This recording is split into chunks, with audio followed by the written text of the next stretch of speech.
Hola, ¿cómo están? Esto es Ecos en la Roca y este episodio quiero dar varias explicaciones. Quiero hacerles un testimonio de mi conversión, de mi pasado y de lo que ha sido, de por qué salió este podcast, de qué vamos a estar hablando, qué es lo que queremos hacer y después dejar que el Señor construya a partir de ahí. También quiero contarles un poco que este podcast existe gracias a la misericordia del Señor, obviamente, pero también porque muchos hermanos están apoyando detrás de cámara. Hay algunos hermanos haciendo servicio, hay otros hermanos que han hecho abonos monetarios también, donaciones para poder avanzar este podcast.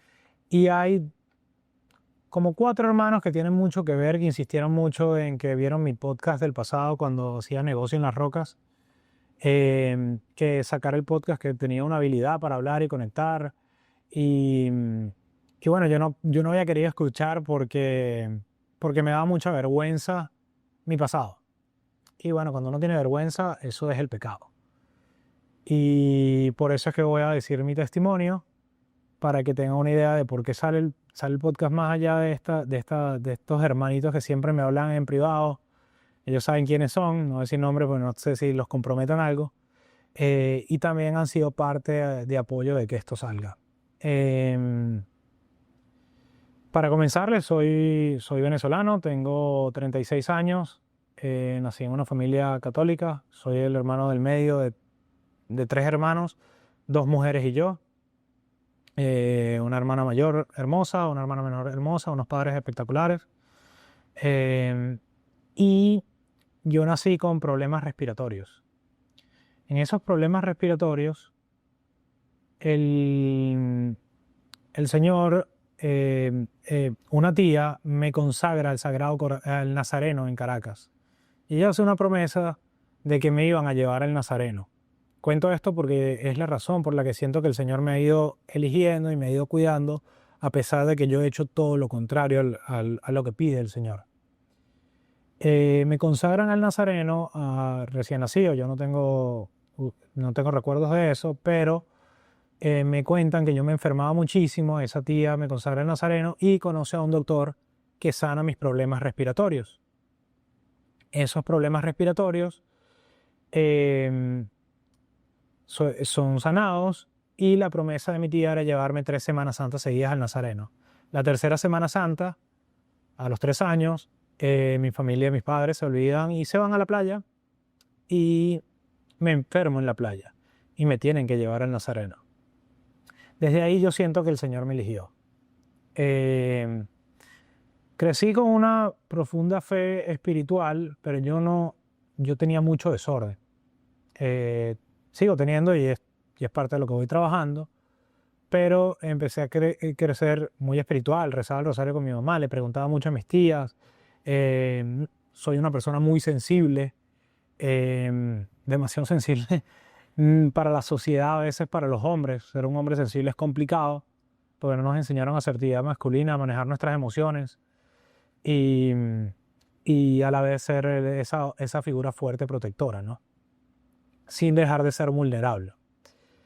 Entonces voy creciendo. A la edad de 7 años, recuerdo que empiezo el colegio Champañá, colegio marista, hermanos de María, no habían sacerdotes, y me recuerdo chiquito, me llama mucho la atención el Santísimo, no el Santísimo, nosotros teníamos una capilla donde estaba la sacristía, el sacrófago, con el cuerpo de Cristo, y a mí me dijeron a esa edad que Dios estaba ahí. Si la vela roja estaba prendida, que el cuerpo de Cristo estaba ahí, y yo llegaba al colegio y como con ese déficit de atención y hiperactividad y ese desorden, ahí era un lugar donde me sentía tranquilo. Me sentaba, me acuerdo que cuando llegaban temprano, entraba a esa capilla y me sentaba, me acuerdo de la silla perfectamente. Antes no me acordaba de esto, yo lo olvidé en algún punto de mi vida. Y bueno, fui creciendo con fe, pero una fe desordenada. No iba a misa, hice primera comunión, confirmación, sucedieron muchos milagros en mi vida. Me vuelvo muy devoto de San Judas Tadeo, de las causas difíciles y desesperadas. y yo me consideraba una causa difícil y desesperada en todo momento. Voy creciendo, a la edad de los 17 llego a la universidad, y en la universidad mi mejor amiga del momento, a la cual quiero mucho, llamo, salimos a rumbear y yo en mi soberbia le digo como que, ay mira, yo no quería salir. Digo en mi soberbia, bueno, si quieren que yo salga, que me vengan a buscar. Y ella me va a buscar con su novio el día que lo conozco, ese es el día que lo conozco. Y cuando me va a buscar con su novio, nosotros fuimos a un bar en Caracas, bebimos, después nos fuimos a su casa. Y en su casa estábamos todo el mismo grupo, seguimos tomando, y él salió a llevar a algunas personas.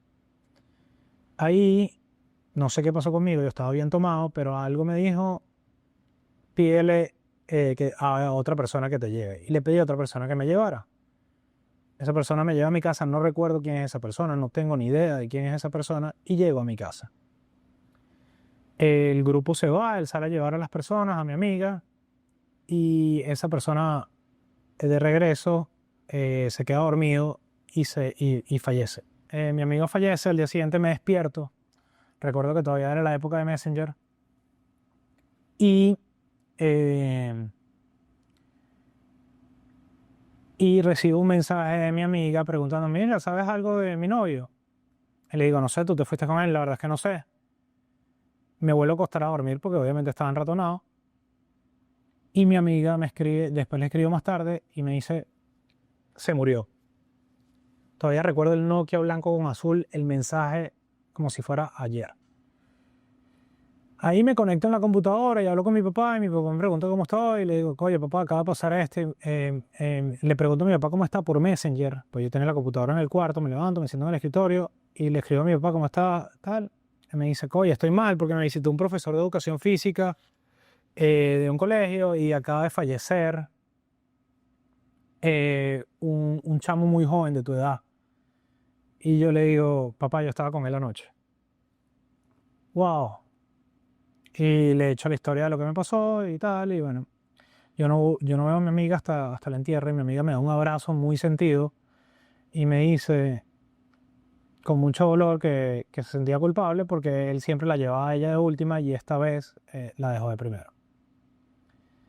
Esta chama es un alma pura, es amiga mía, y bueno, en nuestra búsqueda empezamos a tapar el dolor con rumbo y fiesta. Yo acabo de terminar, nunca me llegué a empatar con una chama. Y eso a mí me pegó una depresión muy fuerte por esa chama. Y ahí un adulto me dijo, mira, bueno, pero esa chama no te paró, anda con otra. Y terminé teniendo intimidad con otra chama. Y ahí me di cuenta que eso tampoco era la solución y seguía viviendo y seguía en un ciclo de autodestrucción. Palabras más, palabras menos, Dios me siguió cuidando, se logró abrir unos negocios en Venezuela, unas franquicias, y la vida siguió avanzando. En esa búsqueda, con esta amiga empecé a tener inquietud espiritual. Mi mamá me decía, mira, voy a San Judas Tadeo en La Pastora, y yo iba con todas sus amigas a rezar el rosario con ella o a visitar a San Judas, pero no visitaba al Señor, sino que visitaba la estatua de San Judas. Se me olvidaba que amarás a Dios sobre todas las cosas. Y también en la universidad me empezaron a invitar a tarot, a cartas, a espiritismo, a todas las cosas. Las cuento hoy en día porque el Señor ya me perdonó y tuve una liberación de eso, pero empecé a tener esa curiosidad espiritual. Siempre tuve sensibilidad espiritual también y no sabía cómo manejar toda esa percepción, y ahí empecé a encontrar respuestas, que para bien o para mal el de abajo también usa voces, usa cosas donde uno puede llegar a escuchar cosas. Entonces ahí es donde entra el discernimiento para saber qué viene de Dios y qué no. Llegó la adolescencia, empiezo a meterme más en el mundo del espiritismo, cartas y tal, y seguía mi vida solo pensando en dinero, sexo, mujeres, no quería compromiso de nada, no me comprometía con nada, no tenía un orden, simplemente vivía la vida a los golpes. Mucha soberbia, me fui llenando de soberbia, fui cerrando mi corazón, pero en el fondo yo iba con mi bebita al Santísimo, rezaba, tal, y después, al Santísimo no, yo no conocía al Santísimo. Y después empecé a tener una vida desordenada. Me peleé con mis socios por mi soberbia, por tomar decisiones sin preguntar, sin consultar, por mi mismo miedo al rechazo, por falta de humildad. Y bueno, eso escala en una pelea de sociedad, entrego a la sociedad. Y se dieron muchas oportunidades para generar mucho más dinero. Y gracias a Dios el Señor me cerró una puerta. A través de mi papá, en su momento tuve mucho dolor con mi papá, porque no una oferta de mucho dinero, pero hoy en día entiendo que si ese dinero me caía en ese momento, hubiera terminado desvivido o consigan una cuneta. Llega mi padre y bueno, en este proceso obviamente hice mucho daño a muchas personas, por mi soberbia, por mi mal carácter, por mi impulsividad. El déficit de atención viene con impulsividad y yo no quería ni aceptar que hacía eso, ni siquiera me tomaba medicamentos porque yo lo iba a solucionar. Ya, ¿qué tanto? Te concentras y ya. Y resulta que no es así. 2010 siempre fui una persona muy políticamente involucrada en los temas de Venezuela. Cuando abro la primera franquicia en Venezuela, recuerdo que mucha gente me decía que por qué la abría en los valles del Tuy.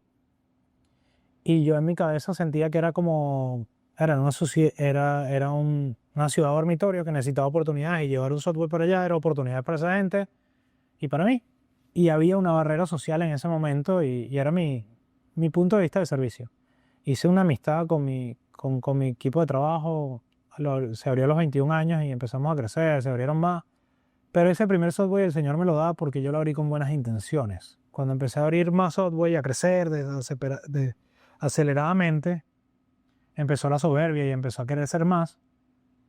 Ahí es donde empezaron los problemas. Palabras más, palabras menos, sigue transcurriendo mi vida a los golpes. Llega 2017, caigo preso. Y cuento la caída preso porque caí preso en protestas. Y mientras nos están torturando en la Carlota, a un preso, yo no le veía la cara, pero nos tenían las caras tapadas, íbamos cayendo los presos ahí. Mientras nos torturábamos, el que está sentado a mi derecha, que está en cuclillas en la posición de tortura, a mi derecha, con una camisa en la cabeza, empieza a rezar un Padre Nuestro. Y yo rezo el Padre Nuestro con él. Y rezo el Padre Nuestro con él porque no me sé otra oración. Y ahí se me olvidó el espiritismo, se me olvidó todo. Mientras te estaban torturando, yo recuerdo que lloraba mucho y pedía mucho antes de que él rezara en voz alta, internamente. Yo estaba rezando, pero le decía al Señor que a los guardias no se les ocurriera violarme con un fusil, porque yo iba a pedir que lo dispararan. Y eso estaba en mi cabeza porque mi mamá siempre me pedía, hijo, cuando salía a protestar, que ya llevaba 10 años protestando, ella siempre me contaba de unos chamos de Barquisimeto que habían violado con un fusil. Entonces, mi mayor miedo no era morir, en ese momento no era morir, era caer preso y torturado. Y que eso pasara. Entonces, en mi oración yo le pedí al Señor que no se les ocurriera. Resulta que ese día caemos 30, 40 presos por ese comando de la Guardia Nacional y nos separan en distintos calabozos, nos trasladan, nos separan en distintos calabozos y yo caigo en el mismo calabozo, en el mismo lugar de retención que ese chamo que estaba rezando conmigo. Quedamos juntos. Ese chamo que estaba rezando conmigo en voz alta, fuimos los únicos que rezamos en voz alta, esa noche le traen, yo no sabía que los presos había que llevarle comida. Entonces, a ese chamo le llevan comida a sus padres, una arepa de yuca con queso, la pica en 4 y dice, aquí nos cuidamos los 4, no creemos en nadie, no confiamos en nadie. Y fue un gesto de solidaridad que yo decía, él está flaquito, él estaba más vulnerable y a mí ese gesto de solidaridad en ese momento de basura me tocó y lo recuerdo con mucho amor por ese gesto de servicio de Omar. Y cuando, bueno, pasa la tortura, pasan muchísimas cosas, nosotros fuimos los únicos que tuvimos la bendición de salir con libertad plena. Cuando se termina la libertad plena, la jueza me llama y me dice, salen los 4 y me dice, Luis, tu cédula. y me arrodillo al lado de la jueza, o la fiscal, no me acuerdo, la verdad es que no sé. En ese momento lo único que yo había escuchado era la palabra libertad plena y me quería ir. Llevaba 3 días sin bañarme y olía horrible. Y esa jueza me dice, Luis, yo sé que tú no tienes la necesidad de estar protestando, pero no te dejes agarrar, sigue en la lucha. Se nota que eres un buen muchacho. Pero yo no era un buen muchacho.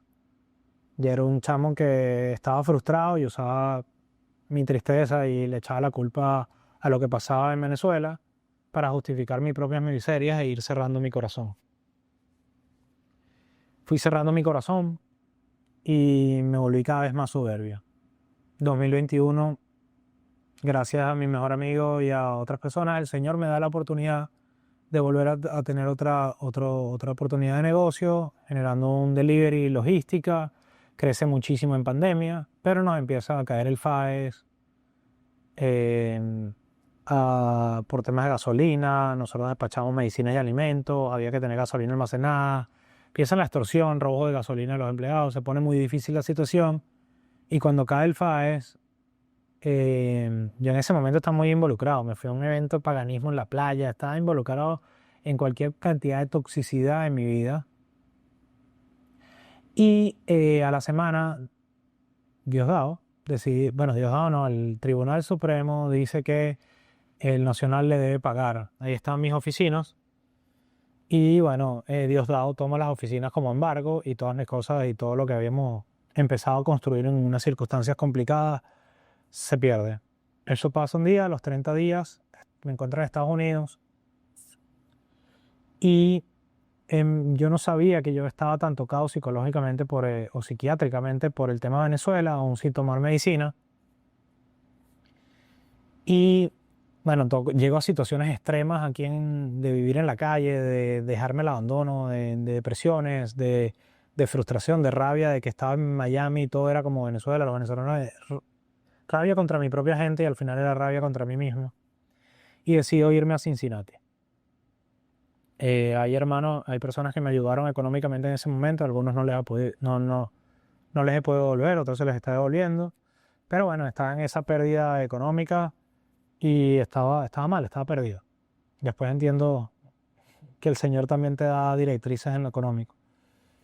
Y bueno, llegó a Cincinnati, pero una tía me dice, llegó un diciembre donde logramos reunir toda la familia y un tío acababa de hacer un retiro que se llama Emmaús en Venezuela y me pasa el retiro. Lo que pasa en el retiro, las preguntas que tengo después del retiro, está en el video en el episodio 1. Pero bueno, a partir de ahí el Señor me tocó. Yo tenía los pensamientos de suicidio no se habían ido, pero en ese proceso un amigo de Venezuela que me ayudó mucho, él me contó, él es médico, y me contó lo que él había pasado con el déficit de atención y la medicina. Y yo empecé a tomar medicina y obviamente al principio tenía descontroles de impulsividad mayor, porque la medicina es delicada, él me lo había advertido. Y fue de mucha ayuda para poder aceptar la medicina y poder ser funcional en un país que viene tan rígido como los Estados Unidos, donde tienes que ser funcional. Cuando llegué a Miami, yo decía que sale un podcast que se llama Negocio en las Rocas, donde yo decía, mira, tenía la oportunidad de hablar con mentores, y yo decía, a ver, si esta oportunidad la tengo yo con gente que está en niveles empresariales, yo quisiera hablar de negocios frente a una cámara para que la gente también tenga la misma oportunidad que tengo yo. Ese podcast salieron 3 episodios y empezó mi debacle en Miami. Y ahí quedó. Después grabó un episodio que se lo ve en el episodio 1 con un hermano. Me dice, bueno, ya tu podcast cambiará de nombre. Ya no será Negocio en las Rocas, será Las Rocas con algo, o Rocas con el Señor, pero va a cambiar. O Negocios con Dios, lo que sea. Y ahí es la primera vez que me dice, mira, vuelve a salir. Empiezan a decirme, sal con el podcast. Y yo decía, a ver, ¿de qué voy a hablar con el Señor? Si yo no tengo el conocimiento teológico, yo no tengo nada. Y aparte tengo un pasado bastante cochino, donde no me siento nada orgulloso. Y me van a ir a acribillar. ¿Qué voy a hacer yo ahí hablando del Señor? Y este cambio no se lo va a creer nadie. Y al final entendí que el cambio poco a poco se fueron dando las cosas para que el podcast llegara. Y grabamos un episodio con otra hermanita. Fueron sucediendo cosas. Y en esta llegada a Miami me motivaron a hacerlo y aquí estoy. ¿De qué va a ser el podcast? Va a ser testimonial. Ver cómo el Señor ha impactado en nuestras vidas. Nos vamos a ir formando en el proceso. Pues yo también me estoy formando. Hay otros hermanos que tienen mucho más conocimiento de los que aprendo enormemente. No solo por lo que saben en conocimiento, porque una cosa es tener conocimiento aquí y saber, sino que lo llevan al día a día y cómo su capacidad de ir venciendo sus errores, gracias al Señor que le va dando a través de la palabra, a través de sus conocimientos, a través de muchas cosas, cómo ir siendo mejor persona para el entorno, cómo servir a los demás y cómo transmitir a los demás. Entonces el podcast viene con una intención del corazón, con 3 objetivos muy claros, muy claros. El primero es tocar más corazones. Yo he tenido la bendición de haber conocido el amor de Dios, la misericordia de Dios, el poder de Dios, a pesar de que estaba en lo malo. Y sé que aquí está la verdad, porque cuando yo estaba en lo otro, tenía una relación deplorable con mis padres, tenía una relación deplorable conmigo mismo, tenía una relación deplorable con la vida, con todo.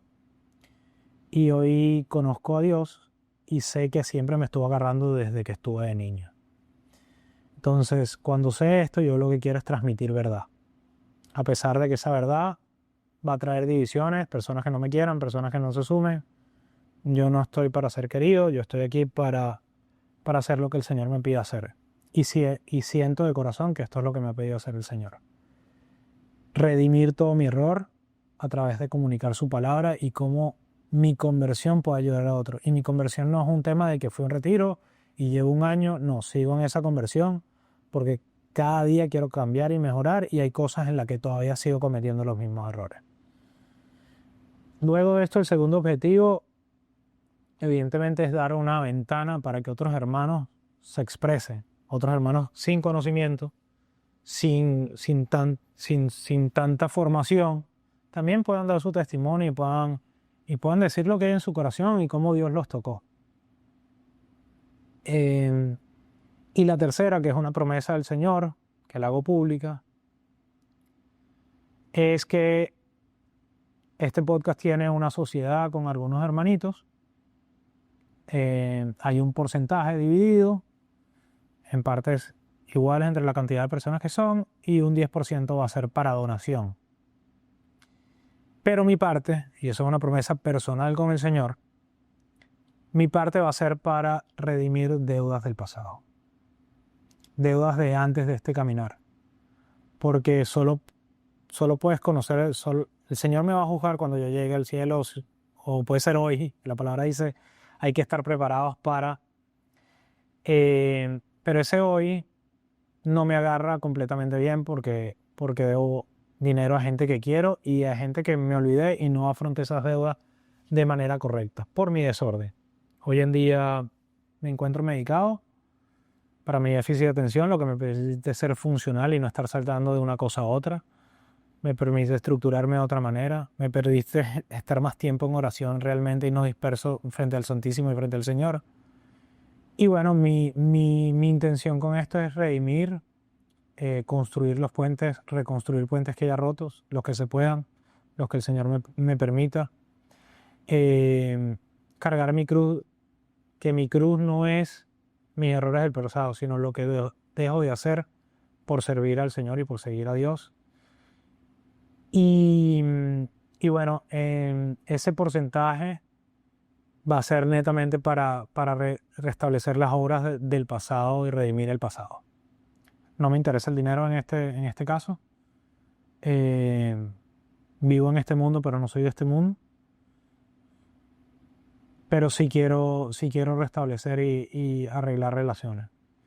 Y si no son las relaciones de mi pasado, que sean nuevas almas que se puedan rescatar, como me rescató a mí el Señor, a través de muchísimas personas misericordiosas.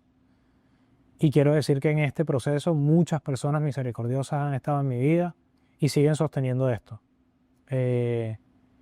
Este arranque ha sido así, ha sido por donaciones, por hermanos que estaban prestando servicio en tiempo, por hermanos que están prestando sus talentos, por hermanos que van a prestar su conocimiento.